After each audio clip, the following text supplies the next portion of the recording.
वाजिबुल एहतराम एहतशाम कायदे कारवान हाजिया मोहतरमा महबूबा मुफ्ती साहिबा, सदर Jammu and Kashmir people's democratic party,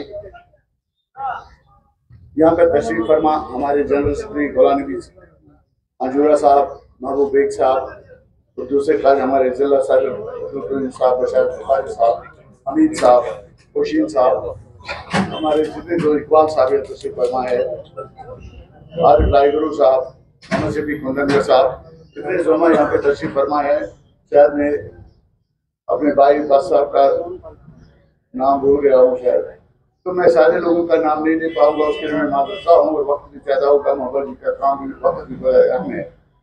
मोहतरम हज़रात, मैं आपके सामने एक ही बात कहना चाहूँगा, home is home, wherever feet में बी। आपके कदम कभी अपने घर से निकल भी जाएं, लेकिन ये बैन हकीकत है कि आपका दिल हमेशा आपके घर के साथ ही जुड़ा रहता है। और यही बात मेरी है। मैं 1921 में जब इस पार्टी से निकल गया था, that was the most unfortunate decision and unfortunate on my path। लेकिन हालात, वाकयात कुछ इस किस्म के थे कि मेरी जगह कोई भी होता तो शायद उसका भी यही फैसला होता। बट विद फुल ऑथेंटिसिटी में आपसे ये बात शेयर कर रहा हूँ कि मेरी 2 साल सवा 2 साल जो मैं इस पार्टी के बाहर रहा, मेरे जज्बात, मेरे ख्यालात हमेशा इस पार्टी के साथ रहे। और मैं ये किसी हाल में नहीं कहूँगा कि मैंने अपनी जिंदगी के 2-2.5 साल किसी सियासी सहरा नवर्दी में गुजारे, बिल्कुल नहीं, बिल्कुल नहीं। I have gained a lot of experience.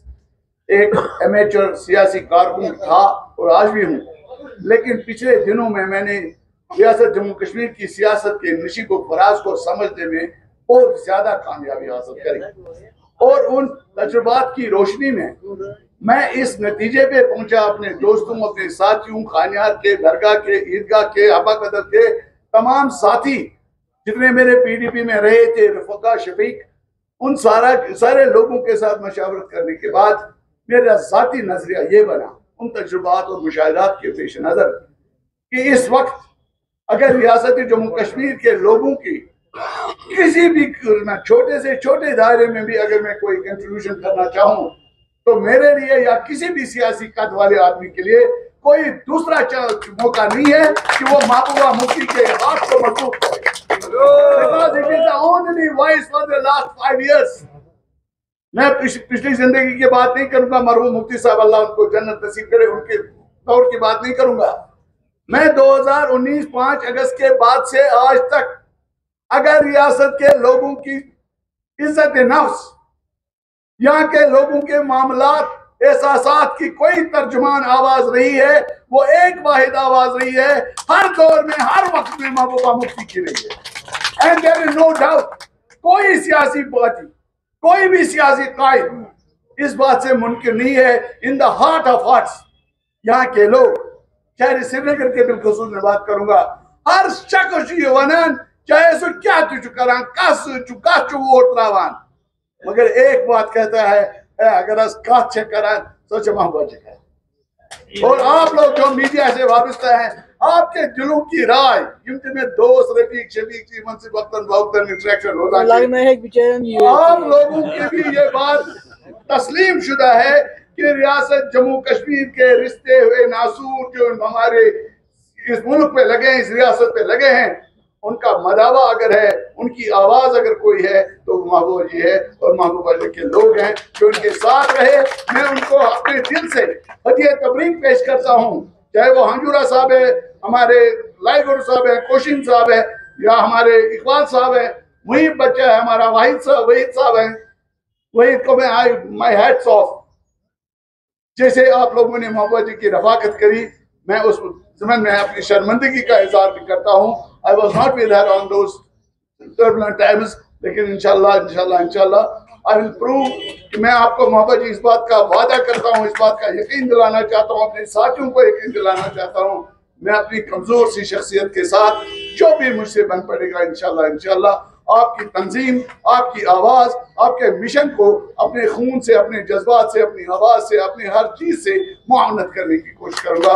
आज खुर्शीद आलम साहब आए वापस, बशार बुखारी साहब वापस, हम दो किया, कुछ काम पड़ गया। आज मैं दिल्ली से डायरेक्टली आ रही हूँ इधर, तो मैं वास्तव खुर्शीद आलम साहब पाना कि पन्नसी वनस मज क्या दलील गई क्या गई, मे खुशी कि आज आए वापस क्या बड़ तथ वजह कि मुफ्ती साहब पे वत वन जमस आज भी माल त्रावान मे पे सह याद कि वो गए कैसे उन्होंने इनको लाया और फिर क्या हुआ क्या नहीं हुआ उसमें मैं नहीं जाना चाहती हूँ, मगर आज ये दोबारा PDP में वापस आए हैं। मे पूरी उम्मीद इन PDP जमात मजबूत श्रीनगर लीडर वर्कर सारी मिलजुल के काम करेंगे और पार्टी को मजबूत करेंगे। एक बार फिर से आपका बहुत बहुत जो है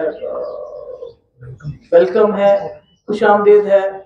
और मेरा तो क्या है, मेरे वालिद ने भी बहुत स्ट्रगल की है जिंदगी में। तम सात तम करान अकिस निजाम खिलाफ स्ट्रगल, तम सात तिमन सोशल बाइकआउट गसान। आज गो मे प्रत कह बाइकआउट, पॉलिटिकल थे, इकोनॉमिक थे, सोशल थे तो हर बाइकआउट हो गया। मगर मैं उस बाप की बेटी हूँ जिनका एक इरादा था, एक एजेंडा था, एक विजन था इस जम्मू कश्मीर के लिए। और मुझे आज भी लगता है कि मे सख्ती जम्मू कश्मीर के लुकन इत कल पगह जी इज्जत लुक अरेस्ट करने, चाहे तथ में मौलवी, चाहे बार एसोसिएशन के हमारे एडवोकेट हजरात हैं, चाहे कोई और है। तो मुझे लगता है कि जो मुफ्ती साहब का ये था कि जब तक जम्मू कश्मीर का जो मसला है, जब तक उसका कोई हल नहीं निकाला जाए, तब तक ये जम्मू कश्मीर के लोगों को ये तकलीफ बर्दाश्त करनी पड़ेगी। और इसीलिए वो इसी पे ज्यादा जोर देते थे।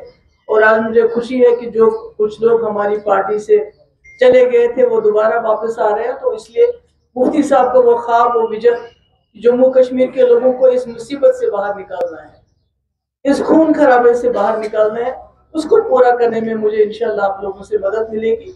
बहुत बहुत शुक्रिया। हाँ बताइए। आपने सुना होगा कि यूपी ने ऑर्डर निकाला कि जो भी मुसलमान दुकान कमर यात्रा में जा रहे हैं वो दुकानें बंद करे, खाली हिंदू वहाँ पे करेंगे। नहीं, ये तो पहले ही बयान हो चुका है कि जो बीजेपी की सरकार है, जो यहाँ का आईन है, यहाँ का जो कॉन्स्टिट्यूशन है, जो सबको पूरे इख्तियार देता है, बराबर इख्तियार देता है, किसी से नाम पूछ के उसके साथ कोई भेदभाव नहीं करना चाहता, उसका मजहब जान के कोई भेदभाव नहीं करना चाहता है, बिला मजहब मिल्लत नाम के जो हमारा आईन बना है सबके साथ इंसाफ करना चाहता है। तो ये तो उसी कॉन्स्टिट्यूशन की, संविधान की धज्जियां उड़ा रहे हैं। ये सही कहा था राहुल गांधी ने कि अगर इनके पास 400 पार हो गए तो ये संविधान को खत्म कर रहे हैं, करने वाले, पर इन्होंने सबक नहीं सीखा। 350 ये से 240 पे पहुंचे ये लोग, मगर फिर भी इनको सबक नहीं सीख रहे। फिर भी ये वो जो संविधान है, जो कॉन्स्टिट्यूशन है, उसके खिलाफ जाके ऐसी हरकतें करते हैं जिससे मुल्क में तजाद फैलने का खतरा, तजाद फैल रहा है। तो मुझे लगता है जो लोगों ने, जिन्होंने इनको वोट दिए इस इलेक्शन में, उनको भी ये इशारा मिल गया होगा कि ये किसी भी सूरत में संविधान को खत्म करना चाहते हैं। पहले मुसलमानों के हक को खत्म करना चाहते हैं, इसके बाद दलितों की बारी आएगी, और जो दूसरी बैकवर्ड और दूसरे कास्ट है उनकी बारी आएगी, क्योंकि ये अलग एक यहाँ निजाम बनाना चाहते हैं। और यही वजह है कि जो यूपी में इन्होंने किया वो इस मुल्क के कॉन्स्टिट्यूशन के खिलाफ है और इसके खिलाफ मुझे खुशी है, सब अपनी आवाज उठा रहे हैं, सब लोग इसके बारे में बात कर रहे हैं। तो सिर्फ मोदी जी खामोश है, उनको भी इस पे बताना चाहिए कि क्या वो इसका साथ दे रहे हैं या इसके खिलाफ है। बहुत बहुत